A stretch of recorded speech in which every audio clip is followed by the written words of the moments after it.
جی شیخ، ابھی یہ کچھ شارٹس میں نے آئی پلس پر شارٹ ویڈیو دیکھا تھا.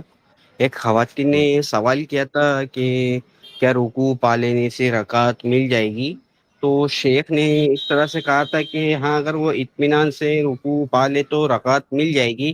جیسے اکثر علماء کے بیانات سنتا رہتا ہوں میں، تو ہر کوئی بتاتے ہیں کہ سورہ فاتحہ پڑھنا یہ واجب ہے، اس کے بنا رکعت نہیں مانی جائے گی. تو اس پر کنفیوژن ہے، وضاحت فرمائے. جی، میں آپ کا کنفیوژن دور کرنے کی کوشش کرتا ہوں. بس میرے ایک سوال کا ایک دو چھوٹے چھوٹے سوال کروں گا، جس کا جواب مجھے امید ہے کہ آپ کو پتا ہوگا. اس کا جواب دیجئے. اسی جواب میں آپ کے کنفیوژن کا حل بھی ہے.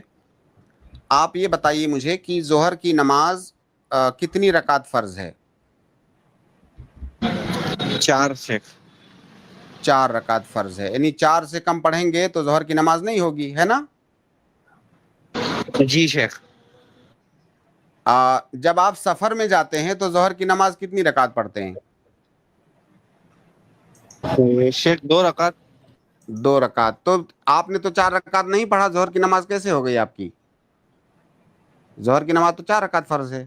جی شیخ، وہ سفر میں قصر کا ہے نا شیخ، اس طرح ہاں، سے. سفر میں قصر کا، یعنی گویا کی سفر کے لیے ایکسیپشن ہے، سفر کے لیے الگ حکم ہے. یہی کہنا چاہ رہے ہیں نا آپ؟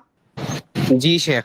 ہاں، تو اب کوئی آدمی اگر امام کو قیام کی حالت میں پایا تو سورہ فاتحہ کے بغیر اس کی نماز نہیں ہوگی. لیکن امام کو اگر اس نے رکوع کی حالت میں پایا تو کیا جس طرح سے سفر میں ایکسیپشن ہے کہ 2 رکعت پڑھنا ہے، کیا یہاں پر ایکسیپشن ہو سکتا ہے کہ یہاں پر سورہ فاتحہ اس آدمی پر واجب نہیں ہے جو رکوع میں پایا امام کو؟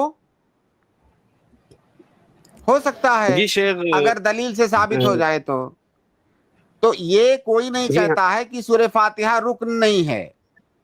جو لوگ کہتے ہیں کہ رکوع پانے سے رکعت ہو جائے گی، ان کا بھی ماننا یہی ہے کہ سورہ فاتحہ رکن ہے، سورہ فاتحہ کے بغیر نماز نہیں ہوتی. جیسے کہ ان کا یہ ماننا ہے کہ ظہر کی نماز 4 رکعت پڑھے بغیر نہیں ہوتی ہے، لیکن جب سفر میں ہوتے ہیں تو 2 رکعت پڑھنا ہے. اسی طرح سے جب امام کو رکوع میں پائیں گے تو یہاں پر سورہ فاتحہ اس کے اوپر واجب نہیں ہے، اس کو رکعت مل جائے گی. اور اس ایکسیپشن کے لیے دلیلیں ہیں. ان دلیلوں کی بنیاد پر یہ کہا جاتا ہے کہ رکوع پانے سے رکعت مل جائے گی.